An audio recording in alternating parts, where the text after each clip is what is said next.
జీవితంలో మనం ఆహ్, కొన్ని సాధిస్తూ ఉంటాము. కొన్ని ప్రయత్నిస్తూ ఉంటాము. కొన్ని గమ్యాలు చేరుకుంటూ ఉంటాము. కొన్ని మారిపోతుంటాయి. మనం చేయాలనుకున్నది ఒకటైతే మరొక దారిలో గూడా మనం వెళ్ళిపోతుంటాం. అదే కావాలని పట్టుకొని కూర్చుంటే అది రాకపోవచ్చు. అది ఏదైనా కావచ్చు. కానీ దేవుడిచ్చిందే అది మనది అనుకుంటే మన జీవితం ఎప్పుడూ సంతృప్తికరంగానే ఉంటుంది. కానీ ఇలాంటి పరిస్థితులే నాకు కావాలి. ఇలాంటి లైఫే నాకు కావాలి అనేది ఆ భావన మనిషికి ఎప్పుడు కూడా లేమి, అసంతృప్తి లాంటి భావనలకే దారితీస్తుంది. ఈ సృష్టిలో ప్రతి ఒక్కరికి కూడా ఒకే రకమైన జీవితం అయితే ఉండదు.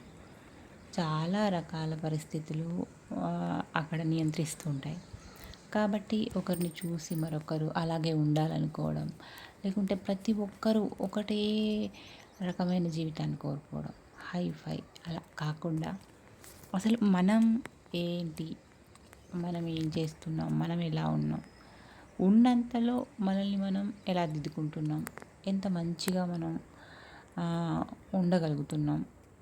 మనం మంచిగా ఉంటూ ఇతరులకు ఎంత సాయం చేయగలుగుతున్నాం? ఇదే ముఖ్యం గానీ ఏదో జరగని దాని గురించి ఆలోచిస్తూ అదే జరగాలని కోరుకోవడం కూడా అది మంచిది కాదు. ఓకే. మీరు అనుకున్న దాన్ని సాధించండి. కానీ అది ఎంతవరకు మనం ఒక జీవితంలో ఒక ఆట ఆడుకుంటుంటాం. గెలుపు అనేది వస్తుందో రాదో మనకు తెలియదు. కానీ ఆ ఆటలో మనం సంతోషిస్తాం. అలాగే మీరు ప్రయత్నం చేస్తూ ఆనందంగా ఉండండి. ఫలితం రావచ్చు, రాకపోవచ్చు. కానీ మీరు దానికోసమే జీవించకండి.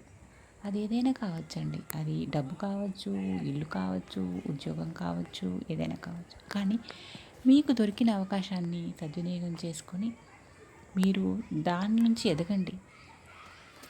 ఇంకా చాలా పెద్ద ఉద్యోగం వస్తేనే నేను బ్రతకగలుగుతాను, లేకపోతే నాకు అవమానం అలాంటిదేం లేదండి. ఏదైనా సరే మనం చేసే పని దైవంతో సమానం. మనం ఏ పని చేస్తున్నామో అనే దాన్ని బట్టి కాదండి విలువ. ఆ పనిని మనం ఎంత శ్రద్ధగా, ఎంత భక్తితో చేస్తున్నామో అనే దానివల్లనే మనకే కాదు ఆ పనికి విలువ పెరుగుతుంది. ఆ పని అంత గొప్పదిగా మారిపోతుంది. నలుగురికి కూడా ఆ పని చేయాలని ఒక స్ఫూర్తి కలుగుతుందన్నమాట. నిజానికి చిన్న పని, పెద్ద పని, చిన్న ఉద్యోగం, పెద్ద ఉద్యోగం ఇవన్నీ కూడా మన వేసుకునే లెక్కలు. కానీ ఈ ప్రపంచంలో అన్ని పనులు ఎంతో గొప్పవి.